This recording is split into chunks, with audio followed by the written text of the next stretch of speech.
Man, I got to tell you, this is the kind of stuff that like makes my head go in 1,000 different directions. I give props to UAP James for clipping this out. This is from Jeremy Corbell talking about David Grusch and what he says about when he's talking about biology when it comes to these things and how he refers to these particular NHI, that it never uses alien, never uses extraterrestrial, and the reason why potentially could be behind it. So just listen to what Jeremy Corbell says here, and it really could make your mind go in 1,000 different places. Check this out.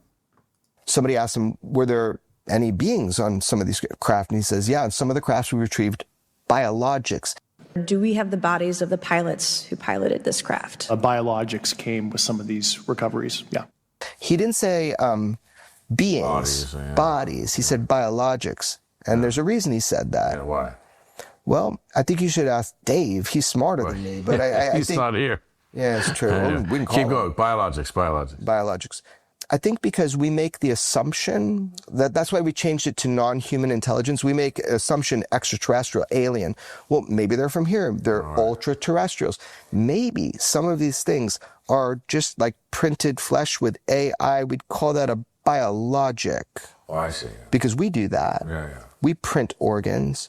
So I think he's leaving the terminology open for interpretation. But what he's saying is, yeah, they're aliens and craft. Like, that's like the science fiction stuff that I don't find far-fetched. I really don't.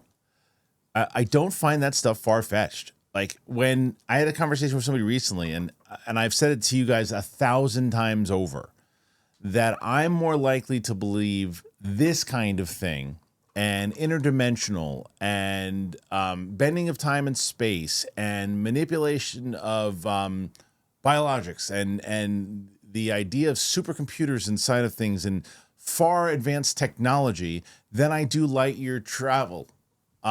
It's not that I don't think that that is eventually possible or whatever it might be, but even like if you look at that particular the freaking whatever it is, a comet or whatever Avi Loeb thinks it is, that's floating in the sky that we won't know what it is until the end of October. You would pick something up.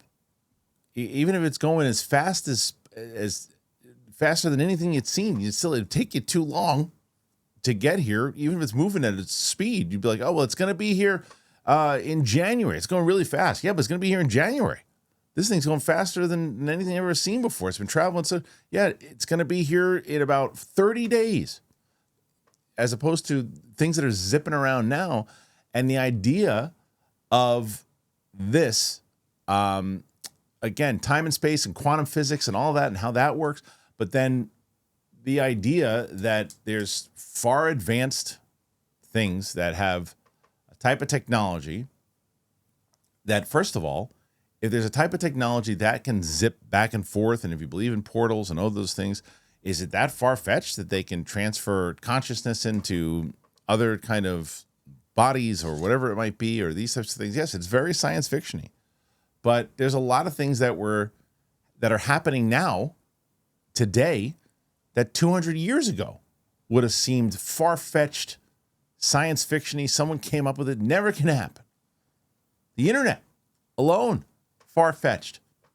So in 1,000 years, advancement of time and space and all that, who knows what it can be? And if there's other types of ways to use portals and dimensions and things you can't see and energy and all that, I believe in that stuff very much so, because we don't know anything, and we think that we do about how this all works. We don't.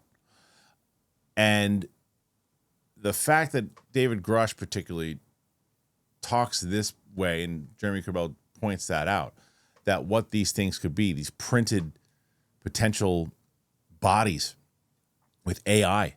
I mean, look at AI now, or what we have with AI. I mean, AI really started to, now it's everywhere. Everyone talks about it. It's in every freaking program. And that was, 2 years' time? Not the fact, I know they've been working on it longer than that.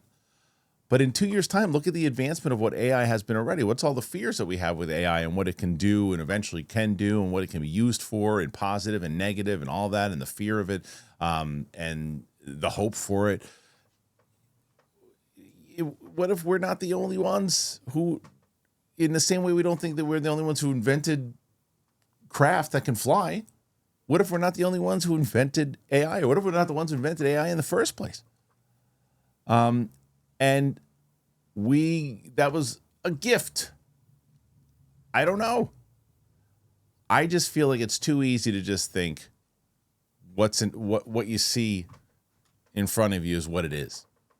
Doesn't mean it's a conspiracy theory or anything along those lines, but when Jeremy explains it like this, I think he makes a good point. There are things that I just don't think overall we really know what it is. Is that everything? I don't know, but it's interesting, and the wording is interesting. So how do you guys feel about it? Put your thoughts in there. I want to know.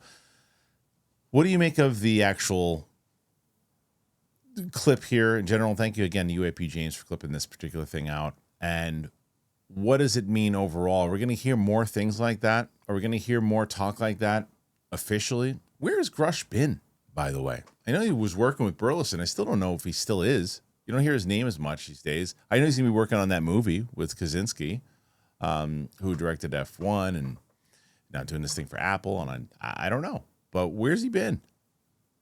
Love to hear more about him. Love to get him to see him, hear more stuff. But from David Grusch. But what do you make of this and what he said in general? Those comments, because he did make those he made those in 2023. Those comments. And now here we are today, still talking about him. So put your thoughts in there. Let me know. I appreciate it. And as always, do you want to help out the show? Obviously, you can subscribe. But I'll tell you about a great sponsor, and we'll see you back here soon. All right. Bye-bye. This episode is brought to you by PrizePicks. You and I make decisions every day. PrizePicks, being right, can get you paid. Don't miss any of the excitement this season on PrizePicks, where it's good to be right. It's football season, man. Right around the corner. And so here's an example of what you can do. So if you want to take some of your favorite players and you say, hey, Barkley, is it going to be more or less than one rushing touchdown? Joe Burrow, more or less than 2.5 passing touchdown. How about Josh Allen? You're going to get more or less 270 passing yards. What do you think? Use your skills. You know that you're doing it, and you know you're talking about it with your buddies. Well, now let's get some cash on this thing. So PrizePicks, it's simple to play. You pick more or less 2 to 6 player stat projections. If you get your picks right, you can cash in. PrizePicks puts their users first, so all withdrawals are fast, they're safe, secure. PrizePicks offers Venmo, Apple Pay, MasterCard, and more for quick and easy deposits into your account this football season. Use PrizePicks.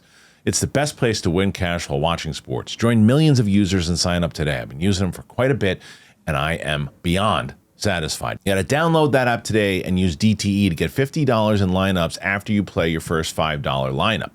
That is code DTE to get $50 in lineups after you play your first $5 lineup. PrizePicks. It's good to be right.